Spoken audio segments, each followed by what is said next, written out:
Sir అయితే ఇప్పుడు రెండు తెలుగు రాష్ట్రాల్లో చూస్తే రాజకీయ పరిస్థితులు కానీ అట్లాగే మన డిపార్ట్మెంట్లో కానీ చట్టాలు కానీ పార్లమెంట్లో కానీ చాలా అవకతవకలు గందరగోళంగా ఉన్నారు. మీరు ఒక సీనియర్ జర్నలిస్ట్గా అంటే ఇప్పుడున్న పరిస్థితులు ఎందుకు ఇలా తయారైనాయి సార్?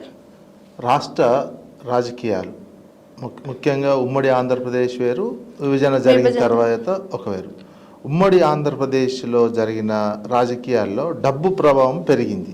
మన సౌత్ ఇండియా ముఖ్యంగా ఉమ్మడి ఆంధ్రప్రదేశ్లో ఉన్నటువంటి సమయంలో రాజకీయాల్లో డబ్బు ప్రవాహాన్ని పెంచినటువంటి వ్యక్తి చంద్రబాబు నాయుడు. చంద్రబాబు నాయుడు డబ్బు ప్రవాహాన్ని పెంచితే రాజశేఖర రెడ్డి వచ్చిన తర్వాత దాన్ని డబుల్ చేశారు.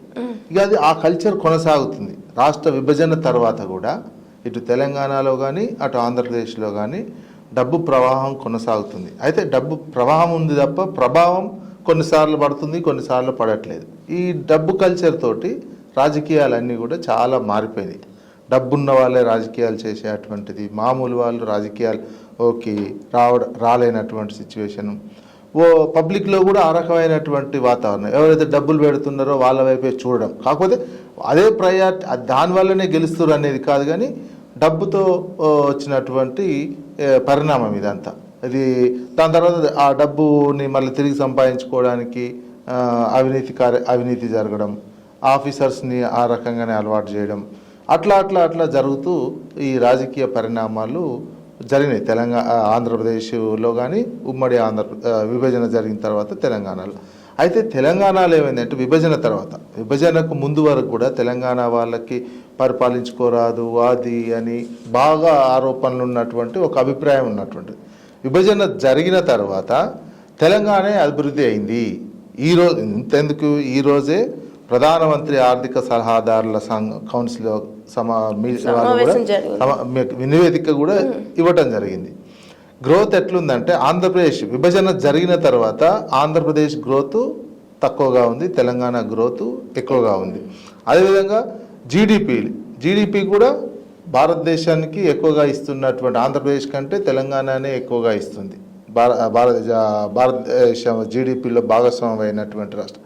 ఓ రకంగా ఇది అభివృద్ధి కాముక రాష్ట్రంగా నిలబడ్డది. ప్రగతి రాష్ట్రంగా, అభివృద్ధి కాముక రాష్ట్రంగా జిఎస్డిపిలో కావచ్చు, అదేవిధంగా పర్ క్యాపిటల్ ఇన్కంలో కావచ్చు, వ్యవసాయ ప్రొడక్షన్లో కావచ్చు, అదేవిధంగా పారిశ్రామిక ఉత్పత్తుల్లో కావచ్చు. ఈ రకంగా ఓ రకంగా తెలంగాణ అభివృద్ధి పదంలో అయితే నడుస్తున్నటువంటి అంశం.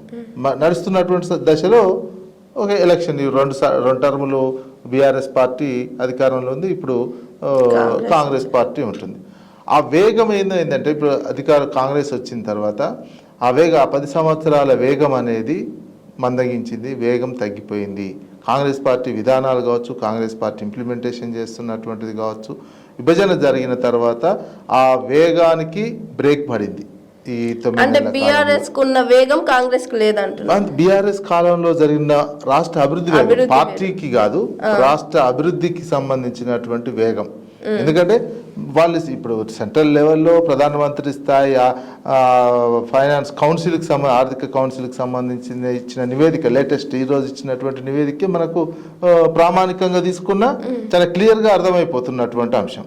తెలంగాణ ఏ రకంగా అభివృద్ధి అవుతుంది, ఏ రకంగా ప్రొడక్షన్లో ఉంది, జీడిపిలో దేశ జీడిపిలో ఎంత మేర భాగస్వామ్యం అవుతుంది అనేది. ఈ రకంగా రాజకీయాలు తెలంగాణలో ఏర్పడ్డ తర్వాత రాజకీయము అభివృద్ధి ఈ రకంగా పెరుగుతూ వస్తుంది. ఇప్పుడు ఈ 9 నెలల కాలంలో అధికారం వచ్చినటువంటి కాంగ్రెస్ పార్టీ మాత్రం అంత వేగంగా తీసుకెళ్ళలేకపోతుంది. ముఖ్యంగా ఇక్కడ రైతాంగం ఇబ్బంది పడేటువంటిది ప్రధానంగా పెట్టుబడి కోసం ఇబ్బంది, కరెంటు కోసం ఇబ్బంది పడినటువంటి రోజులు ఉమ్మడి ఆంధ్రప్రదేశ్లో ఉండే. ఇప్పుడు పెట్టుబడికి సంబంధించిన రైతు బంధును సరైన టైంలో ఇవ్వలేకపోయింది. అది రైతాంగానికి చాలా ఇబ్బందికరమైనటువంటి అంశంగా ఉన్నది ప్రస్తుతం తెలంగాణలో. దీని మీద నెక్స్ట్ గవర్నమెంట్ ఎట్లా చేస్తుందో, ఏ రకంగా వ్యవహరిస్తుందో చూడాల్సినటువంటి అవసరం ఉంది. అయితే మీరే అన్నారు కదా సార్, అభివృద్ధిలో ఈ 10 ఏళ్లలో బీఆర్ఎస్ పార్టీ వల్ల తెలంగాణ బాగా అభివృద్ధి చెందింది అని చాలా నివేదికలు కూడా చెప్పాను. అంత అభివృద్ధి చేసిన బీఆర్ఎస్ ఒక్కటే స్థాయికి అగపాతాలకి వెళ్ళిపోయింది. కనీసం పార్లమెంట్ ఎలక్షన్లో అయితే ఒక్క డిపాజిట్ కూడా, మొత్తం డిపాజిటే గల్లంత అయిపోయింది. ఆ సిచ్యువేషన్ ప్రజల్లో బీఆర్ఎస్ మీద అంత కోపం రావడానికి కారణాలు ఏమై ఉండొచ్చు సార్? ఒకటి 10 సంవత్సరాలు ఉన్న నేపథ్యంలో సహసిద్ధంగా వ్యతిరేకత వస్తుంది, సహసిద్ధమైనటువంటిది. ఇది అసెంబ్లీ ఎలక్షన్లో మొత్తం జీరో అయినటువంటిది కదా. అసెంబ్లీ ఎలక్షన్లో మంచి ఓటింగ్ పర్సెంటేజ్ తెచ్చుకున్నది, 39 స్థానాలతో ఉన్నది బీఆర్ఎస్ పార్టీ. పార్లమెంట్లో ఇప్పుడు ఈ మన ఎలక్షన్స్ కావనే భావం వచ్చిందో ప్రజలు రకమైనటువంటి తీర్పు ఇచ్చారు.